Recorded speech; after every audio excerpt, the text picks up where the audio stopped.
Hello, and welcome back to Econversations, Ashoka University's economics podcast. On today's episode, I, Gaurika Banod, Pranjal Mishra, and Gautami Sharma are in conversation with a very special guest. He's somebody who has engaged for over 2 decades in the discourse on politics of the Indian economy via his popular writings, has served as a country economist for Ukraine at the World Bank, and has even been a consultant to the International Labour Organization. Professor Pulapre Balakrishnan. An Indian economist and educationalist, he has even served as the director of Center for Development Studies and a professor at the Indian Institute of Management, Kozhikode. It's a privilege to have you on the podcast with us, Thank you. Professor. Okay, so let's just dive right into the conversation. You're obviously somebody who's engaged with the Indian economy at length over the past few decades, taking into consideration not just sectoral differences and anomalies, but also different aspects of the politics as well. So, on that, based on your analysis on the studies that you've done, what are some of the political regimes and periods that you think can stand out as inflection points as far as India's economic trajectory is concerned? And I quote from your book, From Nehru to Modi. Well, if you look at the entire span of 75 years from 1950, I could think of 5 inflection points. These inflection points are all generated by a statistical procedure which actually partitions the data set according to what may be called growth regimes. But there are also, interestingly enough, periods when we can see some political change happening in the economy, most of them. So that is kind of comforting to us, right? So there is a relationship between the politics and the economics that you observe. This for 4 of the 5 inflection points that I talked about, and I'll in the course of the conversation, I will tell you the inflection point that is not so easy to explain in terms of politics. Okay, so can you just list out? Right. So the first of the inflection points is in the early 1950s when the economy makes a perfect break with the rate of growth for the first 50 years in India, which were the last 50 years of colonial rule. The next break comes in the mid-60s when actually the rate of growth slows, the growth of the economy slows, and we have perfectly good explanations for that also, which I'll come to. Next comes the inflection point that's kind of difficult to explain by simple kind of economics or politics, which is an acceleration and a very strong one in the late 70s, when the rate of growth again picks up, after which the rate of growth has not generally slowed. So that's a third. What period would that be? So that's in late 70s. I think the precise turning point is 1979. Okay. Of course, you can't be too precise because these are statistical estimates, so they come with confidence intervals. But it is centered on 79, 80. And then, of course, as you would expect, there is a further acceleration in the rate of growth in 1991 after the reforms, and yet another one after 10 years after that in the early 2000s. From 2003 to right up to 2008, India attains its fastest rate of growth ever, and somewhat predictably, or as you would expect, because India by then had become a very open economy, the rate of growth begins to, it doesn't pick up after that, let me say. And that was the year of the global financial crisis. Right. So it's really interesting that the first inflection point that you mentioned was 1950s, which is... Absolutely. So I think it's only fair that we begin with the first and Sure. moving. So I'll be happy to talk about it. Yes. So here I really want to make a reference to a certain paper that you had written, which was titled The Recovery of India on the Nehru Era, where you say that economic policy making was quite independent of narrow political considerations. Now, I really want to understand how you came to this conclusion, because wasn't Nehru's vision and the Congress's vision a part of policy making at the time? So that's a very good point. And there was no doubt that it was Congress's policy to attempt, I use the word attempt because it has not been fully successful to the extent that we would like to have seen success. It is certainly the Congress's policy to raise levels of living in India, to put it precisely, to eliminate poverty. So that is a political goal, without doubt. What I meant was narrow political considerations. It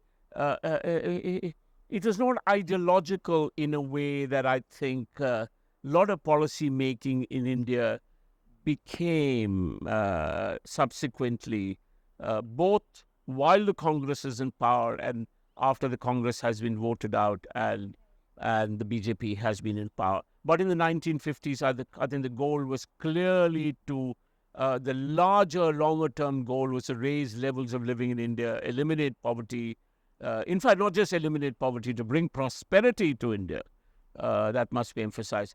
And, of course, to do whatever necessary to take India in that direction, which is to get the economy moving after almost 50 years of stagnation. We have data only on 50 years of stagnation. What happened in the previous 150 years, we are not in such a good position to say.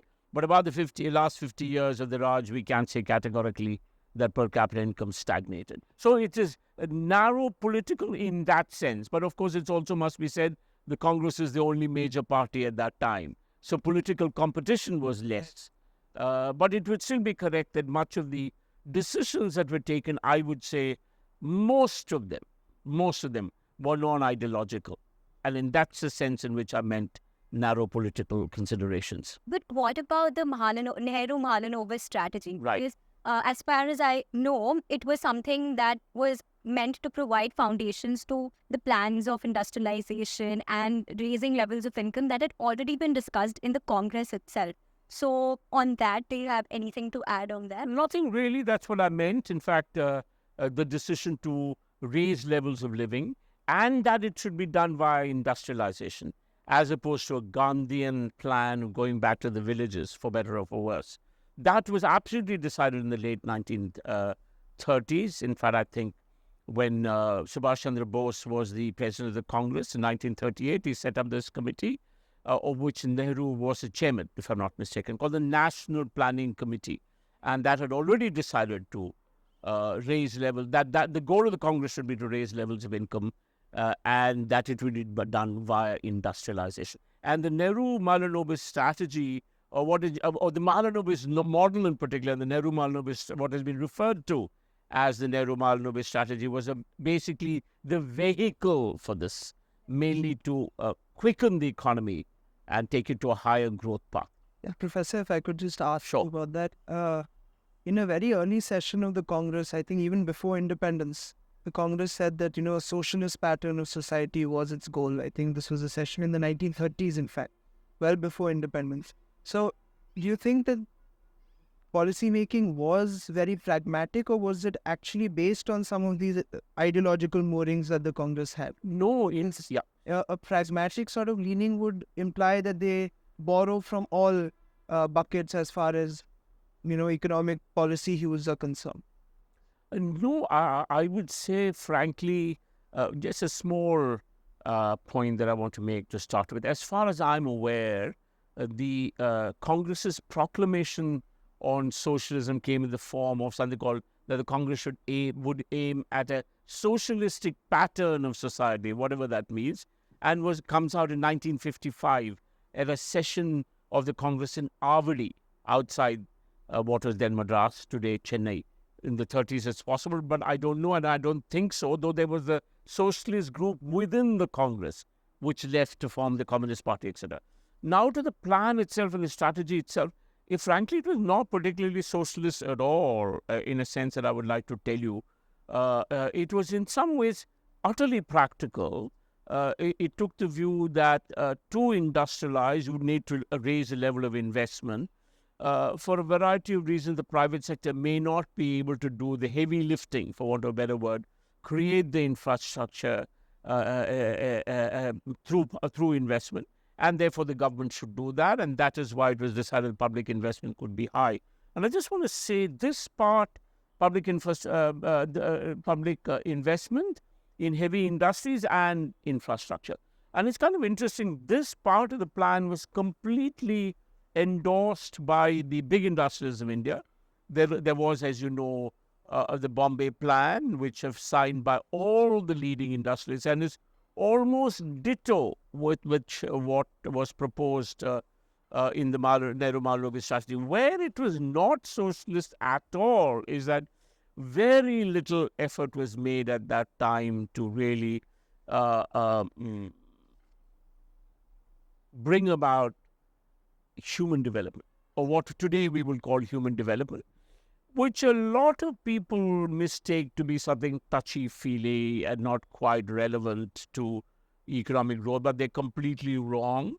In fact, there is a view that all of East Asia's growth can be seen as the human development model, because at the root of it all is the terrific emphasis on health and education in these societies. There were, of course, dictatorships. Not all part of those societies were attractive. But one of the things I wanted to say, both in terms of resources and in terms of political capability, or administrative capability is a better word, that would have been something entirely doable in India in the 1950s. And it was missed. And I think economists have a serious bit of answering to do, that they never really emphasized that. And even by the late 80s or by the 80s, when it was apparent that East Asian economies like Taiwan and Korea had done fantastically well, all the attention and some bit of envy, if I might say, may have been, frittered away by looking at tariff rates and industrial licensing, etc., all of which is very important. And a general kind of animosity towards government intervention. And there was a strong reason why government intervention should have been reduced, meddling in investment, etc., by then. But to no recognition of the fact that the human development base of East Asia was really built by government intervention. And that's what I mean is economists have some serious answering to do there. They miss that completely. Indian economists, I mean. Right. And absolutely. And in fact, even in your book, you mentioned that the government really ignored investing enough in education, as you mentioned just right now as well. So in comparison, especially to the East Asian countries, which at that time were heavily investing in education schooling. So firstly, what is this neglect exactly? How are we measuring this neglect? Very good. The neglect is essentially in how much of our resources we are devoting to education. That's a first and foremost. And the other is that what is very interesting is that if you do a comparison between spending or public spending per student in higher education, what is called tertiary, in relation to public spending per student in primary, you will be surprised for a long time running, for decades, and if not even right now, this ratio is the highest by far in India, which is what it is telling you is that we seem to have privileged higher education over primary education. Now, the point is that some rebalancing of overall expenditure would have been fully compatible with still having the IITs and the IIMs. But maybe the rest of the university sector, I think, expanded far too much, far too early, from botany to English literature to economics, maybe higher education expanded far too early, given the kind of very poor state of the funding of school education. Now, funding is only one part of the story. The other is instruction, how you govern that, etc.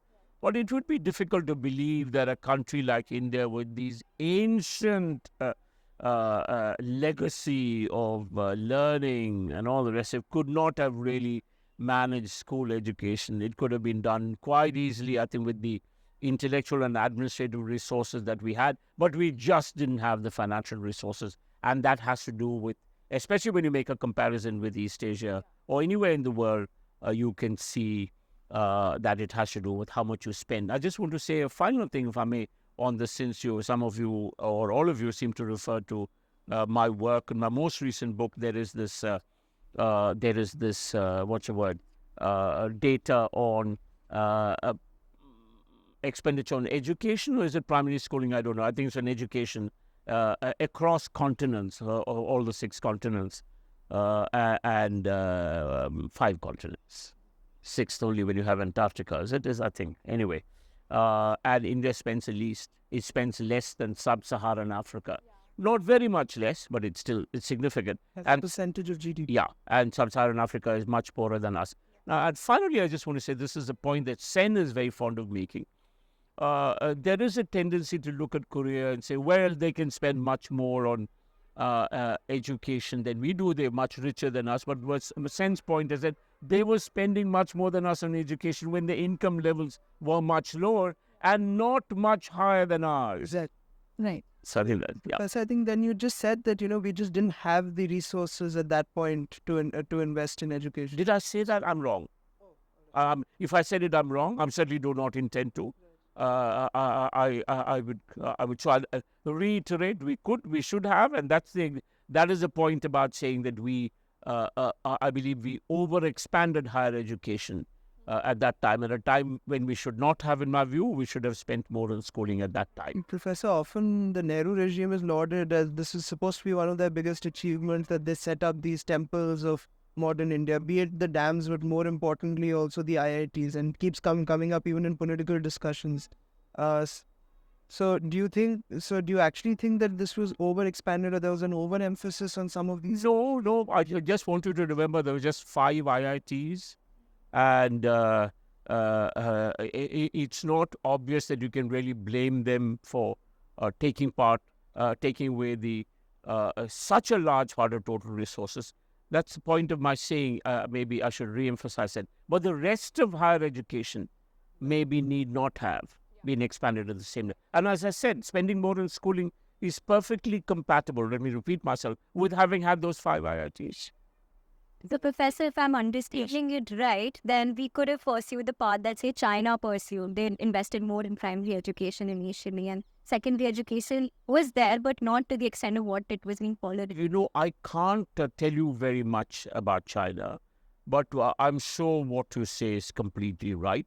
And I just want to say another point. It hasn't affected China negatively. China is the country which has the highest number of patents in the world. And even in the arts subjects, economics, etc., it is rising as a major force. So the whole thing is, so what I said, or what is being said about education, etc., schooling and the rest of it, need not be permanent arrangements. The point is that you should have done it at that point. And slowly, as the country becomes richer, you can start spending more on higher education, etc. The sequencing was not quite correct. Is probably the right way to put it. Yeah. A follow-up on that, do you think we still face the consequences? Does the effect still ripple down till today? Of course it does. And not just effect, the neglect also. The wonderful question you asked about neglect. I don't know if you all saw this. And I spoke on Sen in my second last class, and in my course on my FC on economic ideas from Smith to Sen. And I thought there was a little bit of a pushback from the class. They seemed to be a little upset that the lecturer was probably spending a little too much time or making a bit too much of a thing out of schooling and all the rest of it. And then I went back that evening, and this was in my mind, maybe did I push it too much? And then what made me feel a little better about my emphasis was that the ticker tape on by the 9 o'clock news saying, the High Court of Punjab and Haryana fines the government of Haryana. The sum fined, I think, is far too little. It's only 5 lakhs. But anyway, for not providing even basic, the emphasis is basic, amenities in the government schools of Haryana. And the basic is helpfully explained to us as electricity, sanitation, and there's one more thing, I forget what it is, health. So in a sense that remains. It hasn't gone away, and I think it's worth spending some time on this. there is a certain kind of aggressive observation made. We should have been like Korea. Yeah, sure, I think it's a good idea. Except the political repression, I think Korea went through a very, very hard time for a long period, maybe 2.5 decades, maybe 3, I don't know.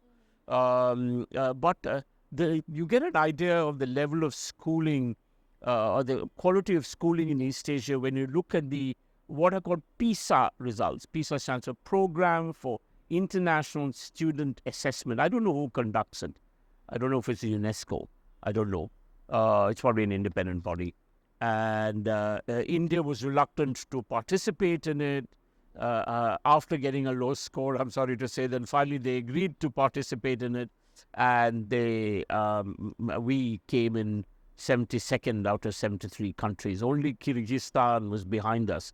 And now there's something seriously wrong, right? We are really one of the countries with the longest unbroken traditions of learning. It's difficult to imagine we cannot organize school education. And I just want to say in PISA, by the way, the test is very simple. It's arithmetic, not mathematics. Arithmetic, reading and writing in your native language. So it's not as if they're asking for something extraordinary. And no prizes for guessing which countries are coming out on top. East Asia, including China. Not even the US. Not even the US, absolutely. Not even the US. Not even the US. It's East Asia. And so, and the reason for my mentioning this is that if you want to take advantage of the terrific opportunity that the world market is a great opportunity, right? Even a country the size of India can grow by using can grow more by using the word world market. But if you want to compete in the world market, you have to produce goods up to the global standard, right? If you do not have a workforce which is as healthy or as educated enough to be comfortable with modern technology and the rest of it, then you can never really compete. And now, finally, I just want to say there's this very nice question that was asked to me in class. What about IT? Well, how are we doing so well in time? But IT is exactly the point. And here, maybe you could argue, well, something was done correctly in the Nehru era. We are successful, or India is successful in software services precisely because there is a significant number of workers in India who are able to provide global standards of software at much lower levels of income. Yeah. Not income, income or wages or whatever, at much lower wage. But that's precisely because we ended up having quite a few engineering schools and the rest of it, to some extent IITs. Not a very Extended this to other sectors. Right, as well. exactly. I'm just trying to say the IT sector is, the success of India in the IT sector is telling you how you need some competences to succeed in the global market. You can't just say, why don't we become export-oriented? You can't just like that. You know what I'm trying to say? Yeah. Thank you so much for the detailed response, Professor. So, Nehru mentions that anything can wait but agriculture. So, my first question about agriculture would be, who sowed the seed of green revolution? I will answer that. But if I may say so, actually, agriculture begins to perform better well before the Green Revolution. In the 1950s itself. And that was also part of the Neumaalov strategy. Yeah. Remember, for agricultural yields to rise, you certainly need to have some kind of industrial base. Remember, after all, you need pumps, you need electricity turbines to pump the water out, you need steel to build the pumps, you need roads, you need cement for agricultural channels, irrigation channels, etc., etc. So agriculture begins to revive by the 1950s itself, but clearly the rate of growth was not fast enough in relation to population growth. But even more than that, the crisis of the mid-60s was really due to exogenous shocks in the form of drought. And India at that point had neither foreign exchange nor sufficient grain from previous harvests to carry over into those years. The 2 years are 1965-66 and 66-67, when you had a decline in agricultural output of almost 20%, which today we will be able to handle very easily because we have foreign exchange. Right. We can go to the global market and buy that grain, but at that time we couldn't, and we didn't have the foreign exchange. So that was something which really gave a fillip to efforts to actually make India self-sufficient in grain, a program that we call the Green Revolution. But it must be emphasized that exactly as you said, Nehru saying that anything can wait but agriculture. India had already built up agricultural research institutes.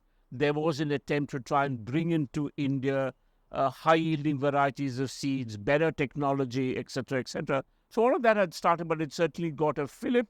And there's no doubt that Indira Gandhi must be given a very large part of the credit for that. There's this very important episode of her having to travel to Washington to ask for foreign aid, and she had found it very humiliating.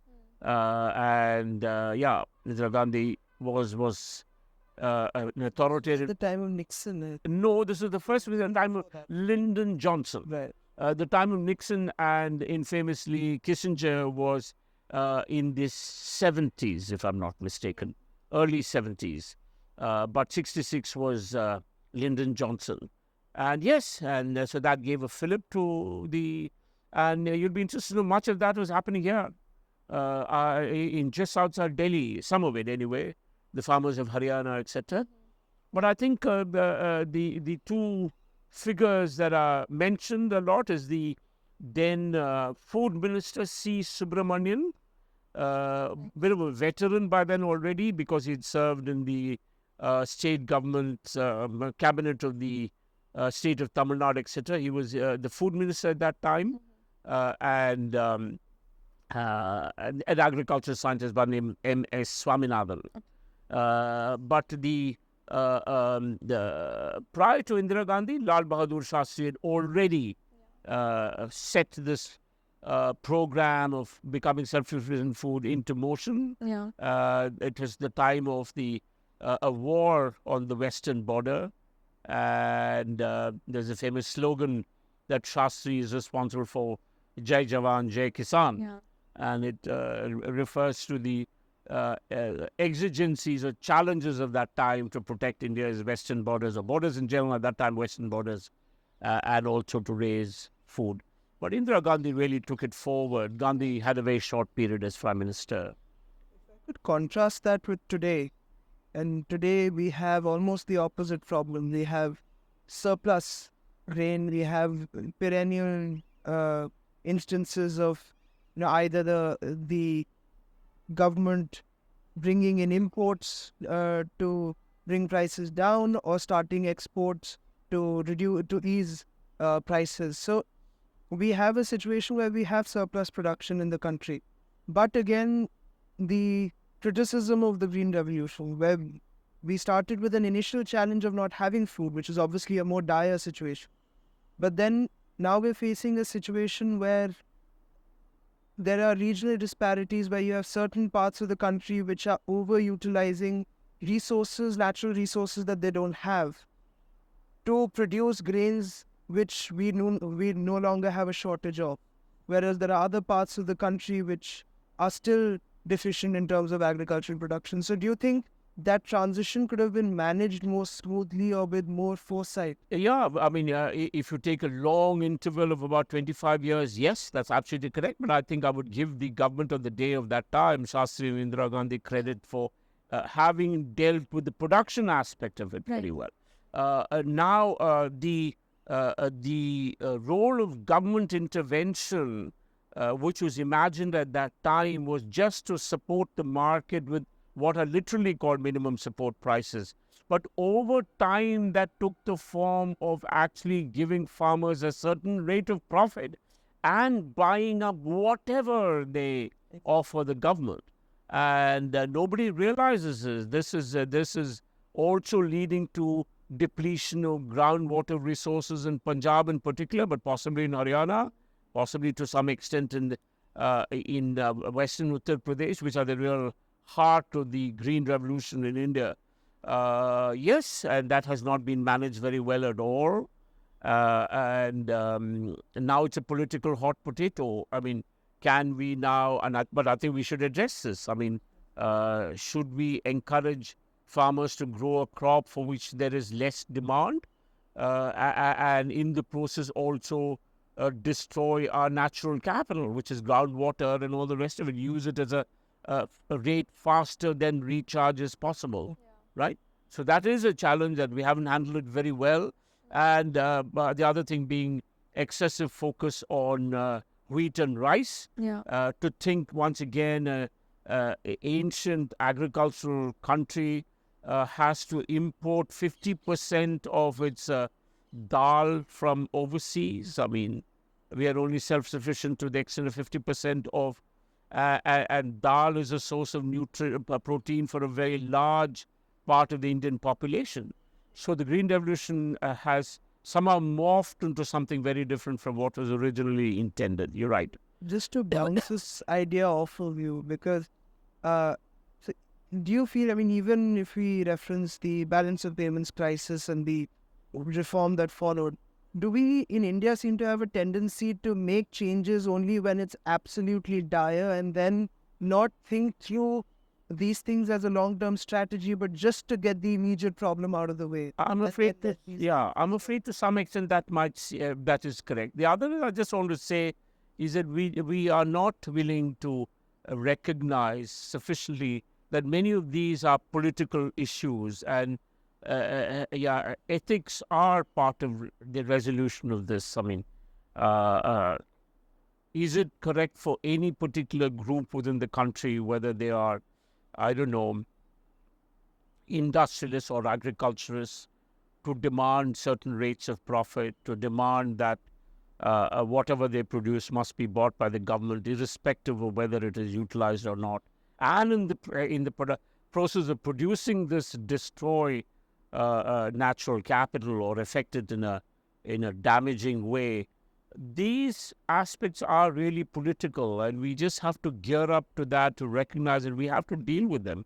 You need politicians who can play that mediating role, and you go out and talk to farmers, for instance. Look, we appreciate your situation, but you are not the only producers in the country, and there are workers. Now, if we assure you a certain rate of profit, then ethically we are obliged to assure a certain real wage to workers, aren't we? Yeah. In a sense of social justice, you cannot, in your economic policy, favor any particular group. So these things will all have to be discussed, and the democracy part of India is where a lot of action needs to take place, and we need to be able to talk to each other better. We seem to ignore that and think there are technical solutions. There are limits to technical solutions, I think. Technical inputs are profoundly important, and you must be completely on top of technological progress globally. But to many of the aspects of an economy are also social, or require intervention at a social level, and your political process must be able to handle that. So I think we've transcended quite well into the third inflection point that you mentioned, the 1991 reforms. We've talked about it is in the form of agriculture, in the form of education and self-sufficiency. So if we were to talk about the 1991 reforms here, what do you consider of those? Do you think here as well the reforms were carried out in a rushed up space where India was in a crisis and we needed to get things ramped away quickly, and India could have gone global much prior to this, like China? To that question, the answer has probably already been given in the first part of our discussion. China entered global markets at a time when their levels of education, the levels of infrastructure were much higher than ours. So it's not very clear that we could have done it, what China did, had we liberalized earlier. That's also obvious to me. What could probably have been done is that we could have liberalized both the internal and the external sectors. But I'm not sure what the results would have been. Let me tell you why. We can say that with hindsight. But let me tell you even before that, what is the internal liberalization that I'm talking about? Investment licensing, for instance. The fact that you need to have a license to set up industry, which made quite a lot of sense in the 1950s. I don't think that was particularly wrong, because you want to the resources to flow within the priorities of planning. I mean, into certain kind of industries, iron and steel, machinery, etc. I think that's fine. I personally don't think that's it. But that we could have liberalized, say, by the mid-70s or something. It would have been already 33 decades. Now, one of the reasons why we could not probably have liberalized the external sector at that time, we were weak traders, and there was some concern that we might just suck in imports and our balance of payments may go haywire, which has not happened after 1991. But the reason for it not happening is not necessarily because we became much more competitive globally, but because there are capital flows. India is quite an attractive country for foreign capital to come in now. But I'm just trying to say, it may not have been such an attractive country for foreign capital to come in if the levels of output were not higher.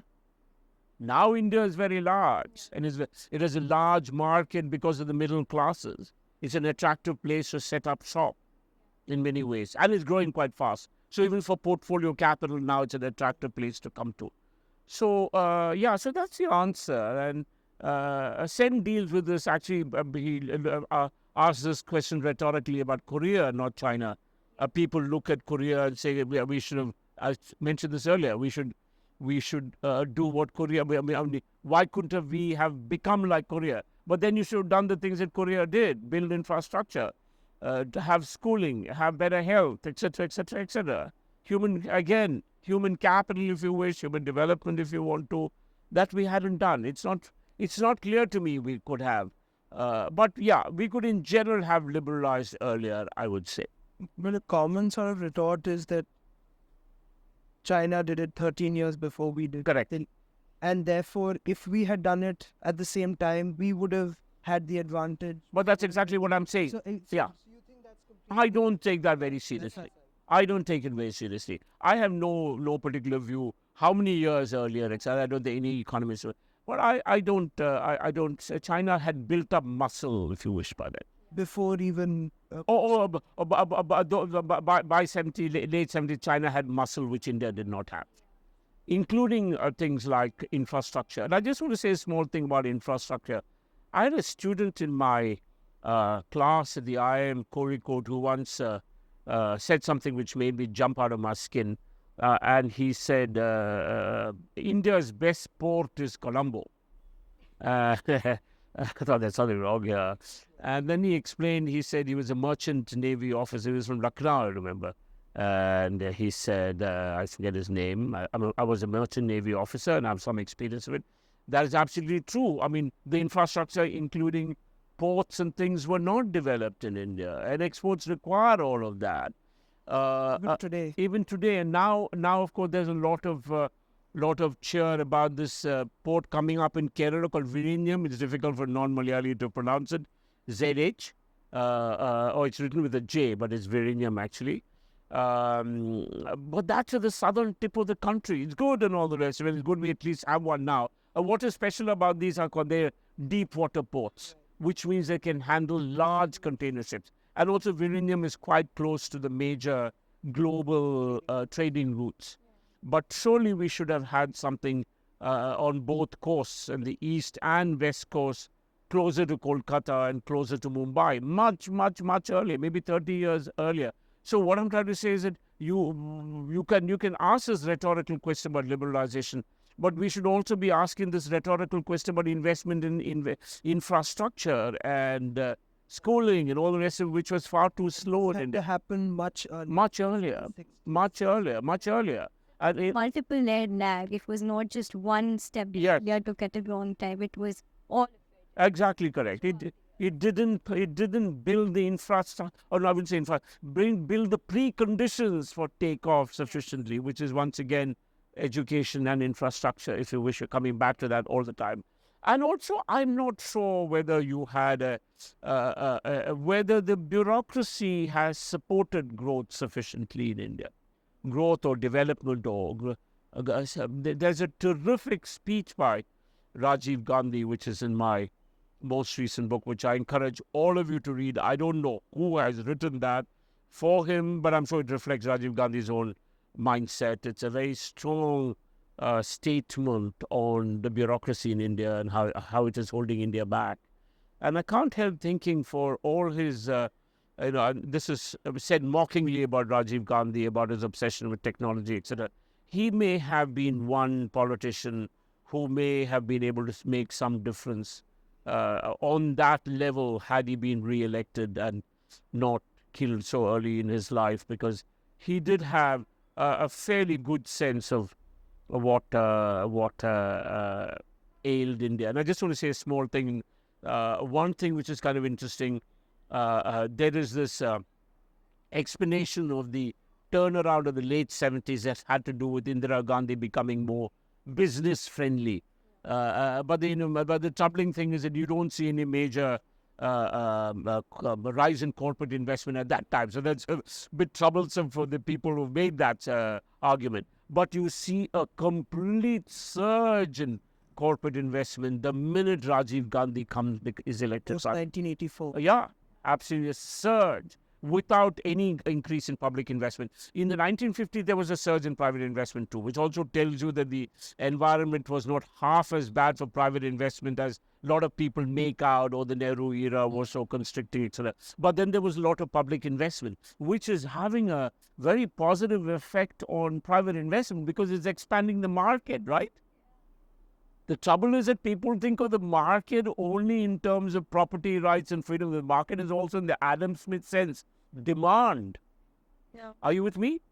Yeah. Public investment is by increasing income, increasing demand for the private sector's goods. And private investment had surged. But when after Rajiv Gandhi is elected, nothing happens with public investment, but private investment surges. And so Rajiv Gandhi had great ideas for India, I would say. We don't have time for me to go into all of this, but he set up 5 so-called technology missions. I'm not sure I'll be able to narrate them all for you, recount them. One was something actually we just talked of dal, the humble dal a little while ago. But one of them was called the Oil Seeds Mission. The other was telecommunications, where, of course, he had tremendous success via Pitroda, etc. You may or may not be familiar with it. One then was drinking water, believe it or not, which is absolutely important again. Now, today it's become a big Absolutely. And Rajiv Gandhi had thought of all of this 35 years ago. I mean, which is really 40 years ago almost, which is actually, and there are 2 more, it just escapes me what they are, science and technology or something of that sort. But they were almost all of them related to specific needs of India. And then, of course, his role in computers and all the rest of it. It's quite fashionable to mock the fact that he started using PowerPoint presentation. There was no PowerPoint at that time, but slide projections and the rest of it. But it's also useful to remember it's in Rajiv Gandhi's time that the computerization of railway reservations happened. And if you are a migrant worker from Bihar in Bangalore or from Kerala in, in Kolkata, the significance of that is just remarkable, right? Not to mention the ability that people could now make these kind of long-distance calls at affordable rates, the telecommunications revolution. Sorry, you were going to say something. So, Professor, just to go back, just to clarify, you said in terms of expanding the market. Yes. Government had to. So there you're again referring to infrastructure, health. No. I'm just talking of talk a language which you will understand because you're doing macroeconomics now. I'm just talking of C plus I plus G. Yeah. Right? But think of it. It's a G. In a simple way. It's expanding the market. Yes. Right? Aggregate demand. Exactly correct. Yeah. Exactly correct. And people miss that. So that is a very major role of the Neumaalov strategy. Of course, not everybody got licenses, but the guys who did got licenses rather well, thank you. Today the defense industry depends on that. Yes. But not via demand. The government directly spends. They don't need. But the private sector needs demand, which is generated by government spending. I think it's the perfect moment to come to the contemporary times because the current government is really batting for privatization, with the Prime Minister also claiming that they do not have any business to be in business. So, but my question is that this is also the same government that brought about reforms like GST and demonetization that did bring a dip in consumption levels. Data does prove that post 2014 consumption did dip despite of the pandemic. So, how do you think? Not despite of the pandemic comes much later, 2040. Yeah. I mean, the pandemic will kill consumption, so you shouldn't say despite. Sorry. Yes. So, how do you think these sort of reforms played into how the private sector was evolving? On demonetization, it's not just the private sector, but the entire population was affected by that, right? So it's also from the demand side for a short while. Now, I did say that the last inflection point was in 2003, but that's technically not correct. My co-author and I, Pranjal was asking me a little while ago what I'm going to be doing. I was telling I'm going to go to Trivandrum because I have a co-author and we have to finish a paper. So we're doing these tests which partition the data set. Do you know a little bit about them? The Biperon tests, you're not familiar. You learn about them. So there is, let me spend a minute to say that there is a statistical procedure which can partition the data set without using any of the priors of the researcher. So I cannot say this is a good period. An algorithm does that. And if you now include the data all the way to 22, 23, actually from 16, 17, or is it 17, 18, I don't know, the rate of growth actually slows. And that makes perfect sense. I mean, apart from the rebound after COVID in 2021, the rate of growth is decelerated in every year after demonetization, 17, 18, 18, 19, 19, 20. Professor, actually a lot is made of that consumption in particular.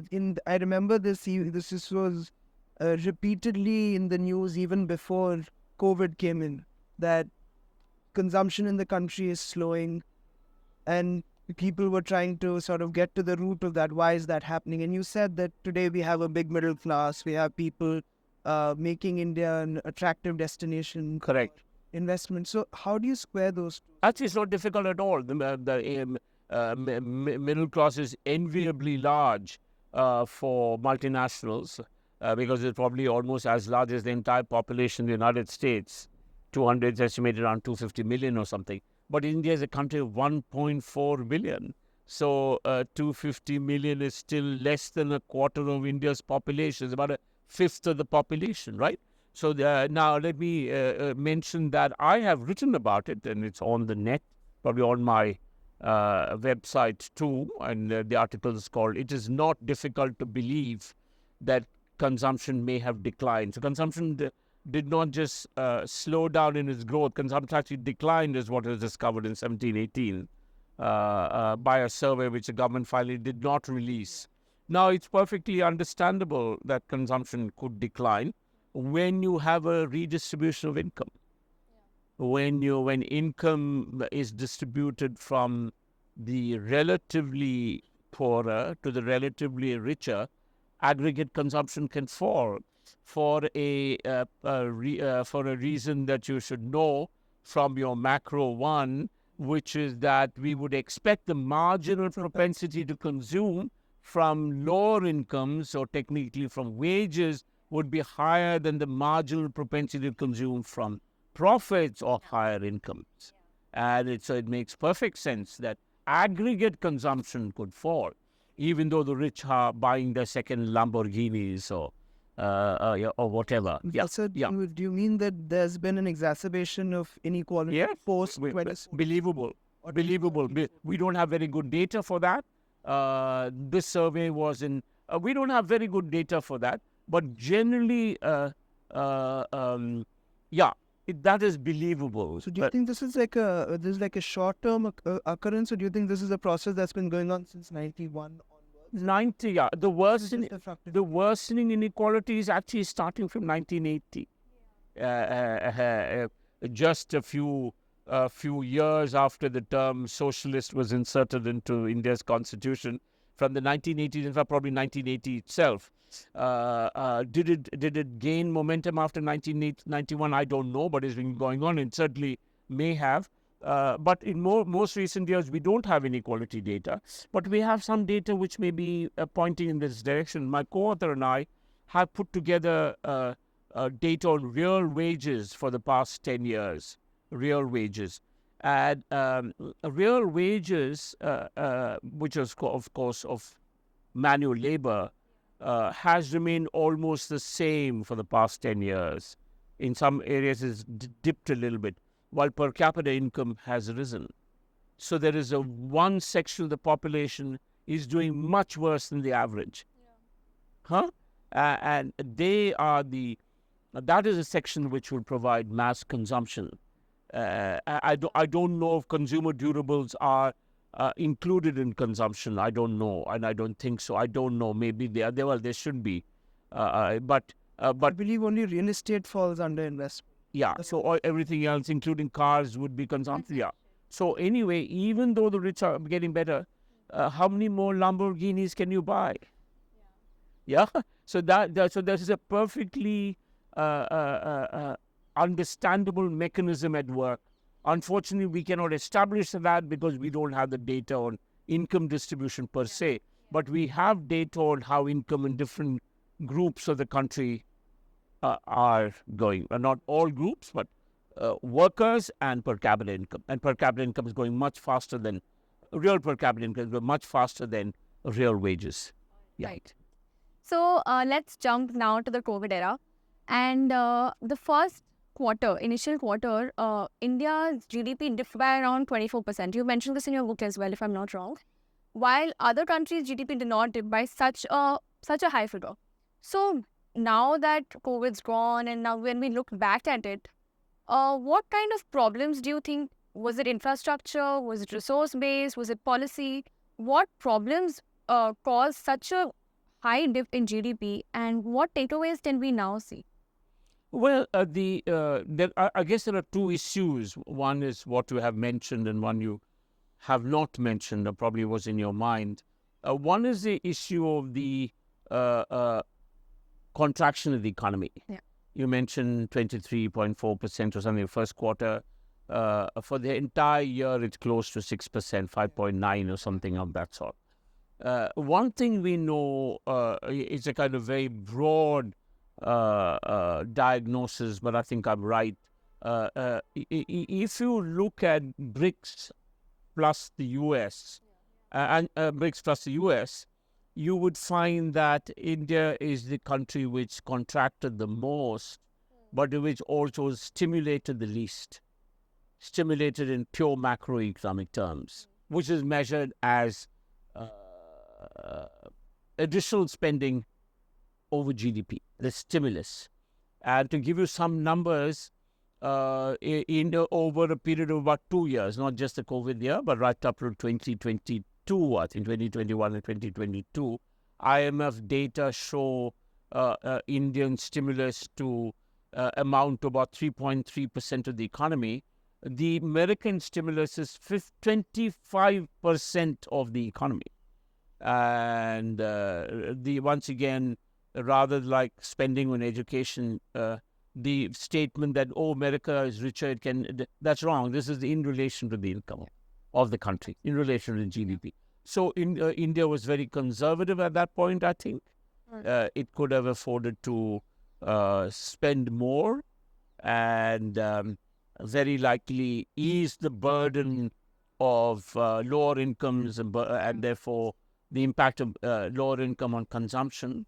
I'm sorry, I don't know how aggregate consumption behaves in that year. It'd be worth looking at. But that is the one lesson, and that's macroeconomic. The other lesson, which we all forget, one of you asked me about, do we forget certain things soon after the crisis is over? And this may be a case of that also. India had very high mortality. There's some debate about numbers. Yeah. But let's forget the absolute numbers. One of the things that comes about very strongly, and I have a couple of published papers on this, strongly is that if you look at India across the states, again, like in so many other things as we talked earlier, there's great interstate variation. And one of the variables that explains that variation quite well is percentage spending on health in relation, percentage in relation to GDP, or spending on health as a percentage of GDP. The relationship is just strongly inverse. States between mortality and health expenditure. States which have higher health expenditure had lower mortality. But what is very interesting is that states which, very rich states, also had very low spending on health and high COVID mortality. Right. And an example of that is a state like Maharashtra, which had very high COVID mortality and really quite disturbing scenes on television, bodies piled up, and not in the mortuary, but in the general wards, etc. It is just spending too little on health. And so that's one of the lessons, and we need to really strengthen our infrastructure and public health system, the general expression health system, not just treatment in hospitals, but overall the entire infrastructure, emergency services, pathology labs, all of which. And there was a certain trust in all that while COVID was still on, those 2 years, not just the first year.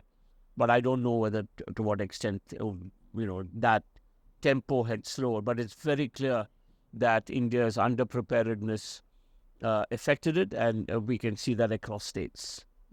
But Professor, just one thing about this, the 24% number itself, and I know in your book you've spoken about how it's got to do with stimulus spending. 24% in the United States? No, in India. The contraction.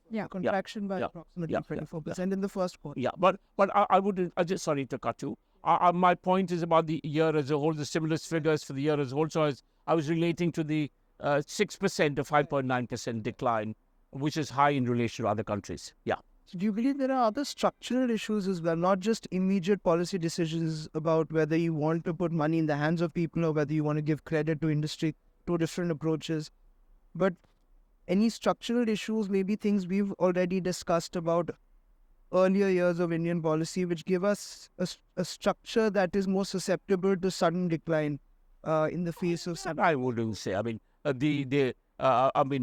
there could be, but I can't think of my story relating the contraction to stimulus is pure macroeconomic story. It doesn't have role for structure. You know what macroeconomics is? Relationship between variables of the macro. So there could be, but I can't think of any in particular. I can't. Right. So beyond these, beyond the immediate policy decision, so there is no structural factor which would make us more, because one of the arguments, at least I heard, was that we have a very large informal sector, and therefore you're more susceptible to...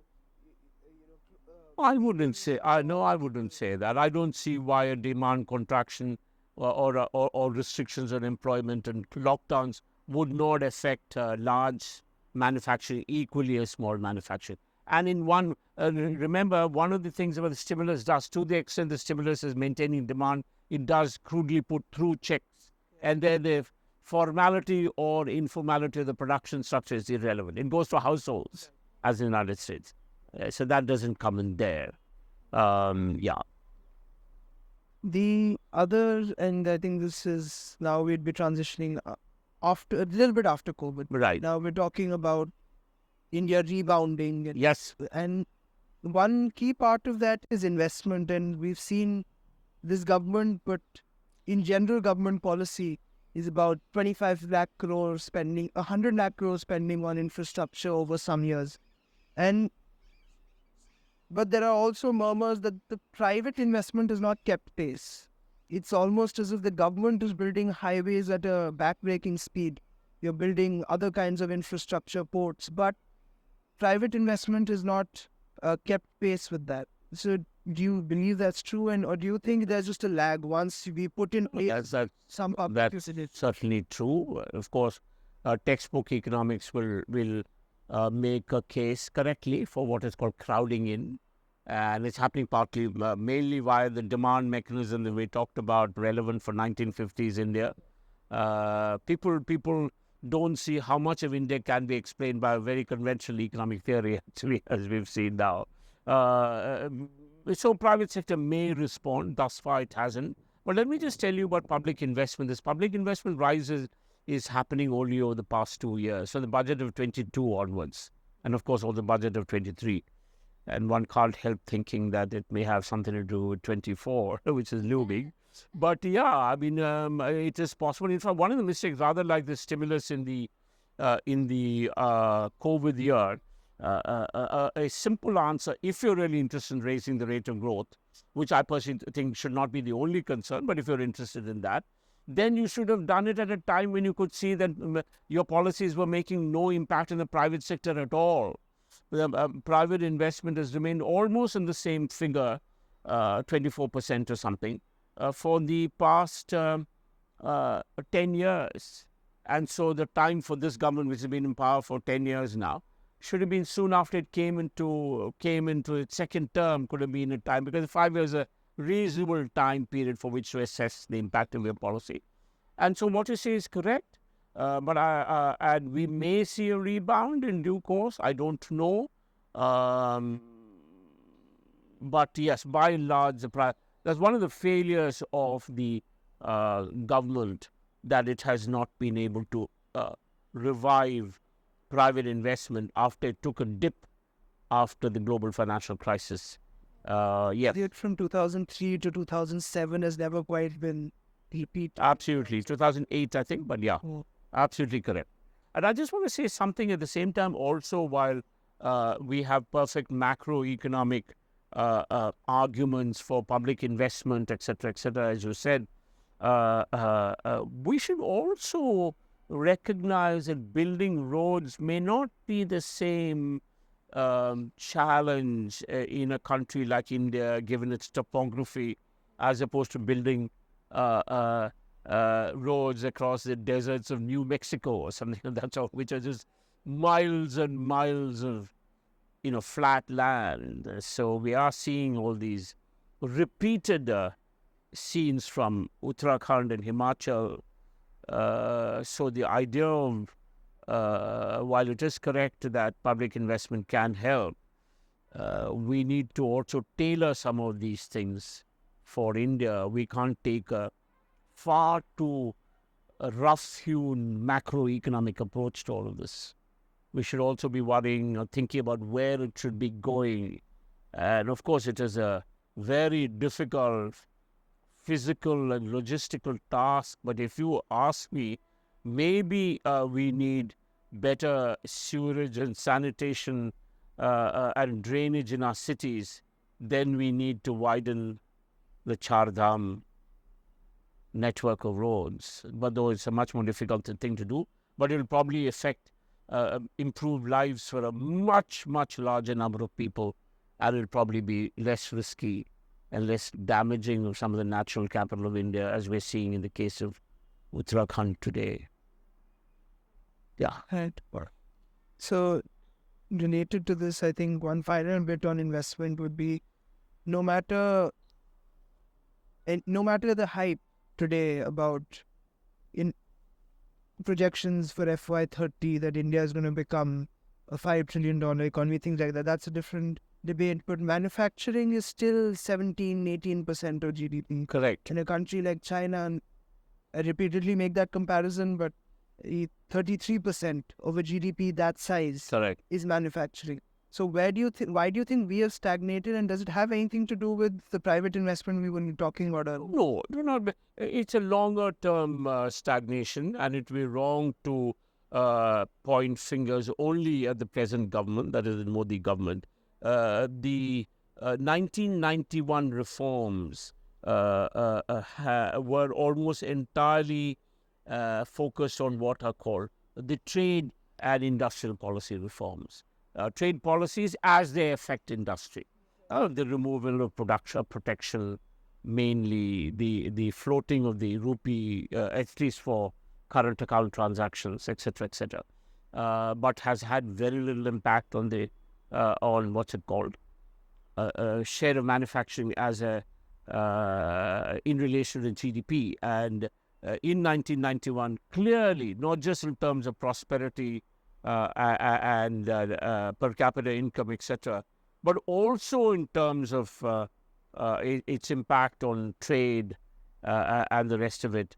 It is clear if you read the economic surveys of the time that the government had in mind the experience of South Korea, which was a successful manufacturing country. Now, so given that our discussion in modules 1 and 2 of our session today, the first and second parts of our session, you know the answer already. What this is showing, if over a period of 30 years, 1991 to 23, which is 32 years, the share of manufacturing has not budged, is it broadly pointing to the fact that supply side measures may not be the binding constraint, or rather the supply side may not be, is a better way to put it. So supply side measures have limits. Nobody will say they're irrelevant. And I can think of some supply side measures immediately which are important. Producing electricity more cheaply, for instance, will immediately help with index competitiveness, will immediately help production processes, etc. But somehow, in terms of broad brushstrokes, the experience of the past 30 years is saying there are limits to supply side approaches, liberalization being the key component of that. Now, yeah, that's really what. And as I said earlier, it's clearly pointing to the fact that demand is probably important. And we've talked already about slow growing demand at the bottom of the distribution. Now you can completely circumvent the domestic market and go to the global market, which to some extent China did. It didn't circumvent the domestic market, but it played on the global market very much. But for that, you need two things, as I've repeatedly said. In this very conversation, you need better infrastructure, which we're probably getting to slowly. And you need a much better, more educated workforce. You need, China's success is mass manufacturing. In fact, its products are hardly much to be proud of. It's got a cheap, low-quality household goods. Not only, but a large part of that was that.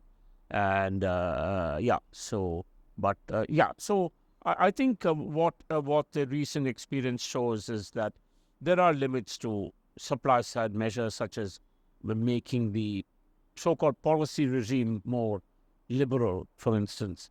But there could be some other, and we can talk about them. And I think one last sort of political economic question on these very issues, specifically on reform. Before and after that, I think we can get close to wrapping up. Yeah. Is that conventional wisdom is, and you see it when stock markets rally. I mean, 2014, 2019, and I remember distinctly there was a huge surge in the Sensex once it was known that there was going to be a full majority government at the center. So the wisdom seems to be that if you have a stable government, strong government, that's better for investment, that's better for economic reforms. But it seems that the most path-breaking reforms, except a few, I mean, you cannot completely discount things like GST and, the insolvency and bankruptcy code. But in general, the real big-ticket reforms happened when there were minority governments or coalition governments. So what would you sort of hypothesize? Why do you think that's the case? Do you even think that is the case? Which form of government for a country like India is actually the most conducive? I don't have very strong views in it, to be honest, but I think you put it quite clearly. It's entirely possible that coalition governments come up with very major reforms. But I just want to say, after the trade and industry policy regime had been liberalized the way it did, which is quite total almost, abolition of licensing and the tariff rate in India being brought down to levels lower than even South Korea, there's not much to do even for a strong government. You know what I'm trying to say? Exactly. It is all done for all good purposes. So but I want to say, especially since you're a student of economics, what the general audience, including some economics writers, etc., in the media don't recognize, these measures called reforms are still supply side measures. There's not an argument that they are irrelevant, but it appears they have limited traction now. There are arguments about red tape, over-involved. That's a very good one. So that would also be part of the supply side, but They would be. perhaps- In all fairness, they would be. But I just want to say, at the same time, I believe that. I believe that it's not red tape. It's not clear in the states that all states are equally sympathetic to production. You can think of states like Maharashtra and Tamil Nadu and possibly Karnataka being very sympathetic. I'm not sure how many other states are. Maybe UP today. It makes noises. How much of investment it has attracted, I don't know. Haryana, for instance, I don't think worries about this at all. I'm not sure they have a policy. I may be wrong. But I think the government machinery is a factor. I wouldn't rule it out. It is a supply side factor. Are those reforms that you think Could be made. strong government or a coalition government? Yeah, I have no view. Strong governments may not be very sympathetic to doing that. Also, the governments, you must realize that there is probably a certain degree of empathy between the bureaucracy and political parties. Also, they work together.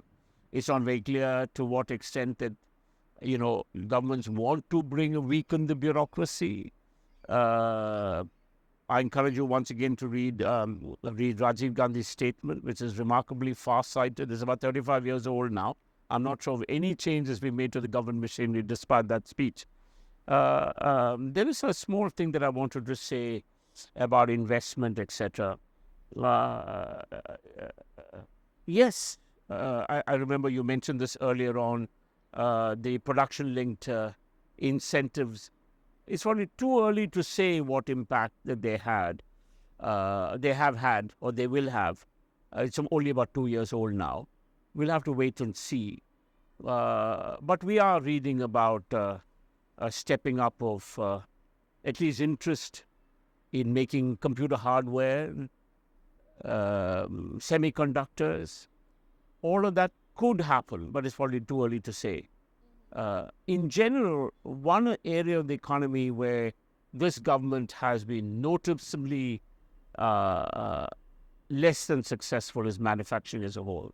In fact, it is the only sector for which some of the structural break tests actually show a slowing of the rate of growth compared to prior to 2014, and it happens around the time of the demonetization. I think that brings us to our concluding question. So we are very optimistic about the years to come. And there is a lot of conversation happening around the $5 trillion economy target that we have. So given our socio-political circumstances in the coming decade as well, do you think this is achievable? And what's your take on? Oh, sure, it's achievable. It will happen. How soon, I don't know. People do some very simple projections. You can do it on an Excel sheet yourself. The compound interest formula you learnt in school, you put it into a spreadsheet and plug in a rate of growth. You can start with the end point, then you can start with the present, then you can work out the rate of growth with a calculator. It's not very difficult to do. I'm not sure that's very helpful, but the point is that we will certainly reach $5 trillion at some point, maybe not even very far away. But the question is, what sort of economy will we have? Will the economy give us the things that we really want, which is, smooth flowing traffic, no pollution, parks near our homes,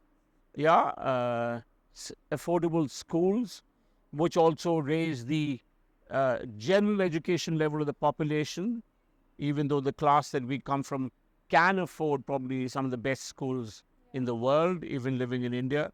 But we know there are externalities from a poorly educated population, which is holding the country back. But it's holding the country back only because they have not been given opportunities. So it's not clear to me whether what this a $20 trillion economy, $5 trillion economy will look like. It's achievable, and there is no doubt a larger output is also helpful. Nobody will say no, even if you want public goods provided by the public sector. You still need resources for that, and output and faster growth makes that possible. But I think that would really be the question. But I would also say that there is a major challenge which we are facing in India, which we are not recognizing, and it's entirely driven by us. Pollution and damage to the environment in the form of overbuilding. And we need to think really about the carrying capacity of the earth and the fact that we may just not be able to have the same standard of living as, say, the United States, which is a country with much more resources per capita than we do. The resource availability of the United States is certainly a factor in its success. You cannot deny that, apart from the fact that the economic arrangements they have also helps. But without doubt, or may even be the most important factor, but the resource availability is a large and very important factor. We don't have that kind of resources per capita. We cannot, and I don't think we should aspire for those kind of levels of living, because we find that those kind of levels of living are also, kicking back, so to speak, by making everyday life more difficult. So when we talk about growth, we also need to talk about the development model that we want. What kind of development do we want? We know what, and we certainly want sustainable development, and development that is what can I say, mindful of natural constraints. These events from Uttarakhand in particular are reminders of we don't want to exceed our carrying capacity or the carrying capacity of the earth. Yeah. So I think that is the real issue.